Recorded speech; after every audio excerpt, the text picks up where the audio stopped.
Randy, you and I both had Olympic fever. I mean, come on, we're looking at a two-time gold medalist. This is something real special here in Shields, right in front of us. This is the third fight I've seen Claressa fight, and she is very impressive. Her willingness to put herself in some uncomfortable positions and something she's never done before is very commendable.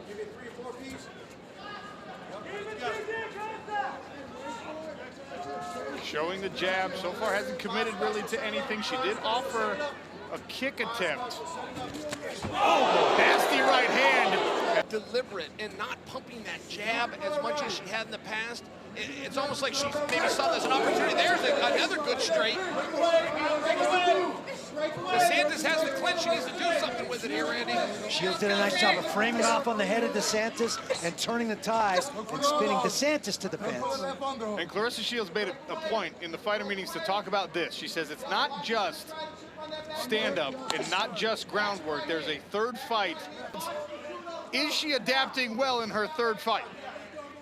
I think she's adapting beautifully. You don't see boxers going to MMA. You see MMA fighters going to boxing because that's part of what they train in.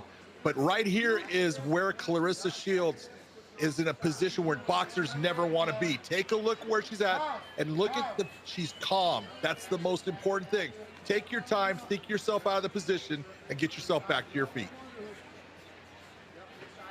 She's got the right side underhook, well, left side, correct side underhook, I should say. Her left underhook under Kelsey De Santis, who now tries to work from the top. By the way, in this showcase bout, there will be no elbows. Shaking the cobwebs. Either way, I'm a little surprised that Kelsey isn't looking to advance here. I would think this is where her and her team wanted this match to go. It would appear that she could, if she wanted to, slide that right leg through to a full mount, potentially.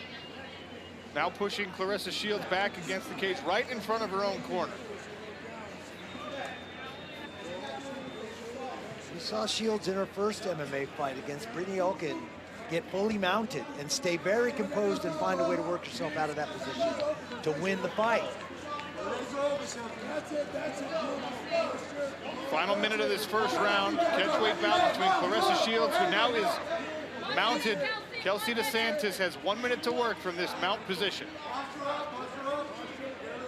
And here again, Kelsey is being deliberate. Claressa could just push up one more time and come all the way over. Close to getting out of there. Oh, that arm is bending a little bit the wrong way, but Claressa Shields refusing to tap.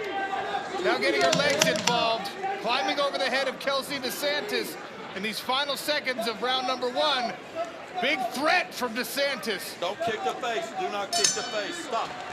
We learned in her first fight, those grappling exchanges tend to upset her a little bit as we open round number two. Shields with right hand in the combination in the blue. Kelsey De Santis is in the black and white. Well, Randy called that one right. I mean, Shields walked her down as well. Look, I'd like to see Shields if she could fight her. I'd like to see her keeping Kelsey's back up against the fence. Every inch of ground that Claressa gets is bad news. Every inch she takes is very wide. Nice sprawl.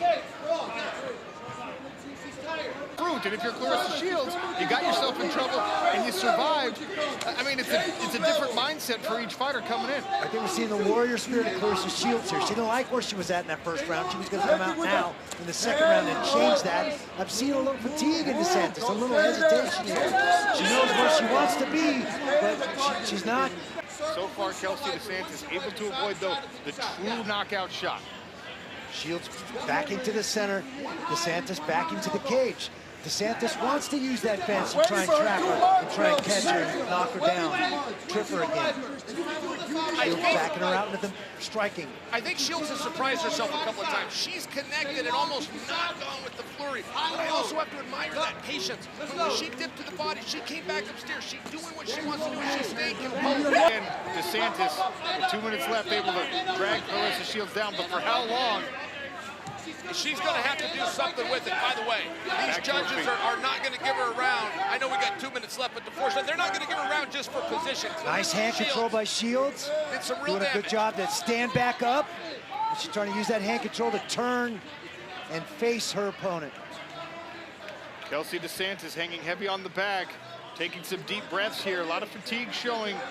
2 minutes left-ish in round number two. Kelsey De Santis is in the black and white. Claressa Shields to prevent the locking of hands. Framing out again. Look for her to punch her way out of this situation. Framing the head. Offers a knee. It's turning into a mixed martial artist, guys, right before our eyes. A little dirty boxing there. Yeah, buddy. Kelsey's conceding that position a little too easy. Kelsey really needs to push Claressa's back up against the fence and keep her own off. It's a bit of a surprise. This is a grappling realm, guys. It doesn't have to be on the ground to be wrestling. Santis might be saved by the Olympic boxing gold medalist in the blue, Kelsey De Santis, the United States Marine, in the white and black. Oh, a kick from Claressa. That's not something I would have expected to see. And I like Claressa's idea of backing De Santis up, but I'm a little surprised De Santis is letting her.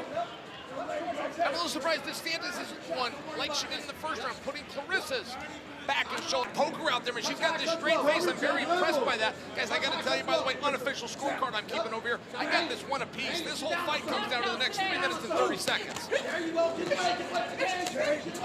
Good left hand on the exit. You see the footwork. She adapted it for mixed martial arts. And here's a flurry. Referee looking closely. Kerry Hatley. De Santis is in trouble here.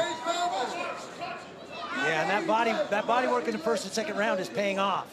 Look at the disparity in the strikes as we look at the fight stats. Claressa Shields has landed almost 80 punches. Kelsey De Santis registering 0 on the meter right now. Don't forget about elbow. Great sprawl by Claressa. Get carried away. Kelsey, even a cold guard would be wise. And now she's controlling the hips a little bit. Kelsey De Santis getting down to the hips. After a nice sprawl from Claressa Shields, nice work by Kelsey De Santis to doggedly pursue that takedown. They're not on the... After the first half of this round, where we saw Claressa Shields landing, if this fight is indeed tied on the scorecards coming in to round number 3, if you're Kelsey De Santis, you have half a round to work and try to steal this round back. She's trying to set up the armbar again. I think that's too big of a risk, Randy. Yeah, she gives up top position. That's right. She's in mount. She's got the fence there. I think she's got a real opportunity to do some pounding. 90 seconds in round number 3. Feature bout on our early card. Pay-per-view card still to come. PFL champs versus Bellator champs. Super belts on the line. Notice De Santis is allowing Claressa to stay in this position or to move her head towards the middle. That's opposite of what she wants. I don't think either of these fighters should feel overly comfortable that the judges saw this go their way. There's something 29 for your winner via split decision, Claressa Shields! Claressa Shields.